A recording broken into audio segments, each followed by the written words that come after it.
Pasca berakhirnya Liga 1, kontrak para pemain Sriwijaya FC juga ikut berakhir karena SCP harus terdegradasi dari Liga 1, membuat beberapa pemain mulai hengkang dari Sriwijaya FC.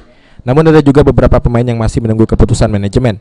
Selain itu ada juga pemain SCP yang dilepas manajemen seperti Alberto Gonçalves yang dilirik oleh PSM Makassar.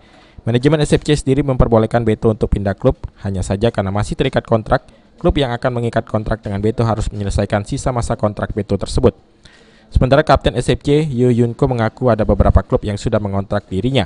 Namun, Yo memilih untuk berbicara dengan SCP terlebih dahulu. Yo sendiri saat ini sedang mengurus kepindahan menjadi warga negara Indonesia. Saya belum ketemu sama manajemen di sini. Cuma mungkin 1 hari 2 hari saya tunggu kabar manajemen. Saya coba bicara dulu gimana. Ya, saya pertama kali saya bicara dulu sama Sriwijaya. Nanti ke depannya berapa klub saya telepon, saya tutupkan dulu. Coba yang Sriwijaya gimana bicara sama saya. Kalau bagus, ya saya pikir dulu.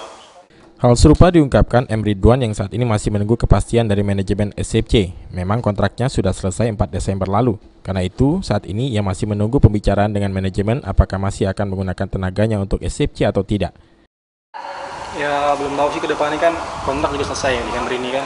Udah nunggu omongan dari manajemen dulu. Udah nunggu manajemen dulu aja. Susan Oktaria, PAL TV.